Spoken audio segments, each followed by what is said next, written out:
अस्सलामुअलैकुम किदा दोस्तों उम्मीद करती हाँ खैर खैरियत नाल होवोगे सेहतां ते पित्तां ठीक होणगियां बिल्कुल फिट फाट होवोगे फस्ट क्लास होवोगे। तो अज दे व्लॉग दे विच सब दा खुश आमदीद जिन्ने भी मेरे दोस्त आ रहे हैं व्लॉग दे विच उन्हां सारिआं नूं अस्सलामुअलैकुम और मेरी ये दुआ है कि अल्लाह पाक सब नूं सेहत तंदुरुस्ती वाली लंबी जिंदगी अता फरमाए। तो दोस्तों अज दा व्लॉग दे विच असीं कुछ करांगे नहीं, असीं सिर्फ गल करांगे और गल बड़ी ही बहुत ही दुखी है और बहुत ही जिहड़ी आ ना वो गमगीन आ।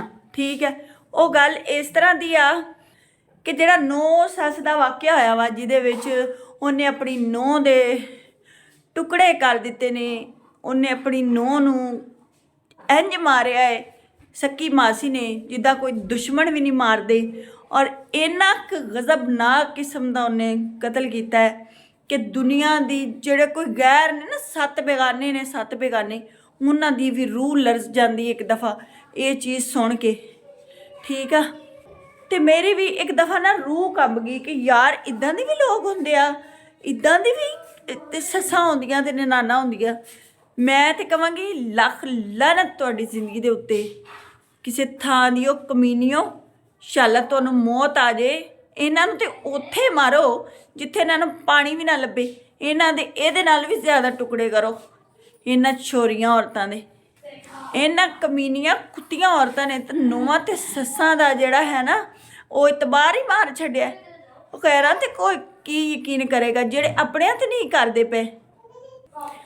शुक्र है कि पुगरा है की ना है तेरा। मैं तेन ये कहना चाहवांगी कि तेरा पुत्र की कहेगा अपने पुत्र नूं कि मेरी माँ ने तेरी माँ दे टोटे कर दिते हैं ते मेरी माँ ने तेरी माँ का सिर इदां चुल्हे ते रख के पुनिया जिवें बकरे की सिरी पुन्नी दी है। लख लानत तुहाडे वर्गियां औरतां ते जम्मदे ही मर जाना चाहिए। तुसीं ते दुनिया के नां ते एक काला धब्बा हो। तुहाडी वजह तो जिहड़े लोग ने ना तुहाडी वजह तो होर भी नौवां सस्सां बेचारियां सस्सां ते ननाना दे जिहड़ियां चंगियां ने उन्हां नूं भी जलील करा छड्डिया जे। किसी गंदे खानदान की औरत हो, किसी गंदे कबीले की औरत हो, वो तुहाडी वो भी तो भैन सी। कैसे लोग उन्हां दी तरीफां कर रहे हैं, हर वक्त तुहाडे पूरे पिंड के इंटरव्यू होए ने तो लोग तरीफां करते पे ने कि वो एडियां फरिश्ता नुमा औरतां सी। उस कुड़ी दा ते अज तक बाहर किसी ने एक पल्लू भी नहीं वेख्या। तो तुसीं की गजब कमाया, की क्यामत कमाई। तुहाडे वर्गियां औरतां नूं ना तुहाडे ते जमीन दे विच अद्धा अद्धा दफना के ना ते तुहाडे उत्ते दही पा के कुत्ते छड्ड देने चाहिए ने। ठीक है, तुहाडे वर्गियां औरतां जिहड़ियां ना औरत दे नां दे ही तबाई गईयां ने, औरतां दे नां नहीं बदनाम कर छड्डिया तुसीं। औरत ते एक बड़ी ही नाजुक जी चीज़ हुंदी आ, बड़ी बड़ी बड़ी ही मलूक जी चीज़ आ, कच्छ वर्गी हुंदी आ औरत। ते तुसीं किहो जी औरत हो, तुहाडे अंदर की अल्लाह ने जलाद रखे हुए ने कि शैतान तुहाडे दिमाग ते बहुता हैवी आ। वो किसी कुत्ते दी औलाद हो। इन्हां दे तां इन्ने टोटे करो, इन्हां दे सिर दे भी 2 टोटे करके ना ते भट्ठी च पाओ इन्हां कुत्तियां नूं। इन्हां नूं एहसास होवे दर्द दा तकलीफ दा कि की दर्द हुंदा है। उस विचारी दी जान ते की गुजरी होनी है जिहदे नाल तुसीं इह हालत कीती है। लानत तुहाडी जिंदगियां दे उत्ते, जीण नाल ते मौत चंगी, तुहानूं मर जाओ कुत्तियो हरामजादियो।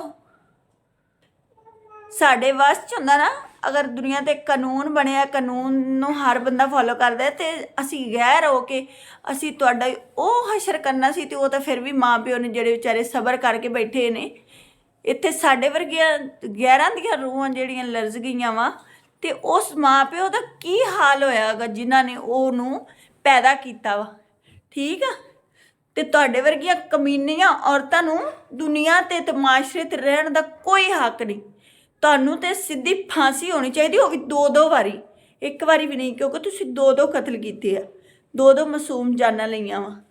ठीक है, ते डुब मरन दा मकाम है। पता नहीं इहो जिहियां औरतां नूं माशरे दे विच लोकी चंगा किवें कहंदे ने।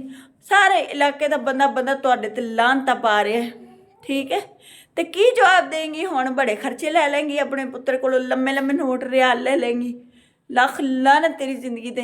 हुण पुत्र की नज़र च की इज्जत रह जाएगी? सोने वर्गी भी बन के आ जाए ना तो फिर भी अपने पुत्र नूं जिहड़ा है ना कदी भी नहीं तू पा सकना जिवें पहले पाया सी। ਠੀਕ ਹੈ ਨਾ। ਜਿਸ ਤਰ੍ਹਾਂ ਪਹਿਲੇ ਤੇਰੀ ਇੱਜ਼ਤ ਕਰਦਾ ਸੀ ਨਾ, ਹੁਣ ਮੈਂ ਵੀ ਹੋ ਸਕਦਾ ਉਹ ਤੇਰੀ ਸਾਰੀ ਜ਼ਿੰਦਗੀ ਨਾ ਕਰੇ। ਹੁਣ ਤਾਂ ਨਿੱਕਾ ਜਿਹਾ ਮਾਸੂਮ ਬੱਚਾ ਉਹਦੇ ਸਾਹਮਣੇ, ਅੱਲਾ ਮਾਫ ਕਰੇ, ਉਹਦੇ ਸਾਹਮਣੇ ਕਤਲ ਕਰ ਦਿੱਤਾ ਤੁਸੀਂ।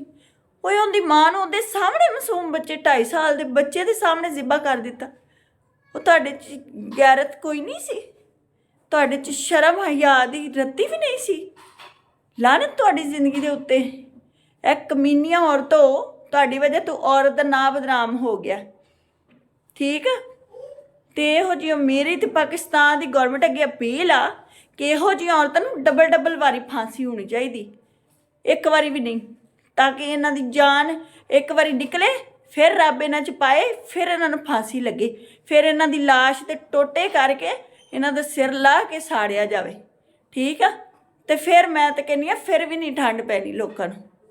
ਜਿਹੋ ਜਿਹਾ ਤੁਸੀਂ ਦੁਨੀਆ ਦੇ ਕੋ ਹਰਾਮ ਮਚਾਇਆ, ਕਿਆਮਤ ਤੋਂ ਪਹਿਲੇ ਹੀ ਕਿਆਮਤ ਚੁੱਕ ਲਈ ਜੇ। ਕਿਆਮਤ ਦਾ ਤਾਂ ਰੱਬ ਨੇ ਵਾਅਦਾ ਕੀਤਾ ਸੀ, ਤੁਸੀਂ ਕੌਣ ਆਉਂਦੇ ਹੋ? ਤੁਸੀਂ ਇਨਸਾਨਾਂ 'ਤੇ ਕਿਆਮਤ ਲਾਉਣ ਲੱਗ ਪਈਆਂ ਜੇ। ਮੇਰਾ ਤਾਂ ਬਹੁਤ ਜ਼ਿਆਦਾ ਪਰੇਸ਼ਾਨੀ ਦੇ ਨਾਲ ਬੁਰਾ ਹਾਲ ਹੈ ਗਾਇਜ਼। ਅਤੇ ਤੁਸੀਂ ਜਿਹੜੇ ਆ ਨਾ, ਜਿੰਨੇ ਵੀ ਭੈਣ ਭਰਾ ਹੋ, ਜਿਹੜੇ ਸਾਡੇ ਯੂਟਿਊਬਰ ਨੇ, ਦੋਸਤ ਜਾਂ ਅਹਿਬਾਬ ਨੇ, ਸਾਰੇ ਇਹਨਾਂ ਦੇ ਖਿਲਾਫ ਵੀਡੀਓ ਪਾਓ ਤਾਂ ਕਿ ਪਾਕਿਸਤਾਨ ਦੀ ਗੌਰਮੈਂਟ ਵੀ ਹਿੱਲੇ। ਔਰ ਦੂਜੀ ਵਾਰੀ ਇੰਜ ਕੋਈ ਔਰਤ 1000 ਨਹੀਂ, ਕਰੋੜ ਨਹੀਂ, ਲੱਖ ਵਾਰੀ ਕਰਦਿਆਂ ਸੋਚੇ। ਇਸ ਤੋਂ ਪਹਿਲੇ ਵੀ ਇੱਕ ਵਾਕਿਆ ਹੋਇਆ ਸੀ, ਉਦੋਂ ਵੀ ਗੌਰਮੈਂਟ ਨੇ ਪਤਾ ਨਹੀਂ ਐਕਸ਼ਨ ਲਿਆ ਕਿ ਨਹੀਂ। ਉਹ ਵੀ ਔਰਤ ਨੇ ਹੀ ਔਰਤ ਦਾ ਕਤਲ ਕੀਤਾ ਸੀ। ਯਾਦ ਹੋਏਗਾ ਤੁਹਾਨੂੰ, ਅੱਜ ਤੋਂ ਸਾਲ ਪਹਿਲੇ ਇੱਕ ਹਾਮਲਾ ਔਰਤ ਸੀ 8 ਮਹੀਨੇ ਦੀ, ਜਿਹਨੂੰ ਇਹਨਾਂ ਨੇ ਅੰਦਰ ਢੱਕ ਕੇ ਉਹਦਾ ਗਲਾ ਦਬਾ ਕੇ ਨਸ਼ੇ ਦੀਆਂ ਗੋਲੀਆਂ ਦੇ ਕੇ ਮਾਰ ਕੇ ਤੇ ਉਹਦਾ ਪੇਟ ਫਾੜ ਕੇ ਵਿੱਚੋਂ ਬੱਚਾ ਕੱਢਿਆ ਸੀ। ਉਹ ਵੀ ਸਿਆਲਕੋਟ ਸਾਈਡ ਦਾ ਹੀ ਵਾਕਿਆ ਸੀ। ਇਹ ਸਿਆਲਕੋਟੀ ਤੇ ਇਹਨਾਂ ਦੀ ਕਹਾਵਤ ਸਹੀ ਬਣਾਈ ਕਿਸੇ, ਇਹ ਸਿਆਲਕੋਟੀ ਤੇ ਹਰਾਮ ਦੀ ਬੋਟੀ। ਇਹ ਹਰਾਮ ਦੀ ਬੋਟੀਓ, ਓਏ ਹਰਾਮ ਦੀਓ ਬੋਟੀਓ, ਇਨਸਾਨ ਬਣ ਜਾਓ, ਅੱਲਾ ਤੁਹਾਡੇ 'ਚ ਇਨਸਾਨੀਅਤ ਭਰੇ। ਉੱਥੇ ਤੇ ਹਰ ਬੰਦਾ ਇੱਦਾਂ ਦਾ ਵਾਕਿਆ ਕਰਦਾ ਪਿਆ, ਐਡੇ ਜਲਾਦ ਲੋਕ ਰਹਿਣ ਲੱਗ ਪਏ। ਅਸੀਂ ਤਾਂ ਪਰੇਸ਼ਾਨ ਹੋ ਗਏ ਸੁਣ ਕੇ, ਸਾਡੀਆਂ ਤਾਂ ਰੂਹਾਂ ਹਿੱਲ ਗਈਆਂ ਨੇ। ਸਾਡੀ ਤਾਂ ਅੱਲਾ ਦੀ ਕਿਸਮੇ ਸਾਡੀਆਂ ਆਪਣੀਆਂ ਧੀਆਂ ਭੈਣਾਂ, ਅਸੀਂ ਤਾਂ ਆਪ ਪਰੇਸ਼ਾਨ ਹੋਏ ਹਾਂ ਵੀ ਇਹਨਾਂ ਨੇ ਕੀਤੀ ਕਿਹੜੀ ਆ।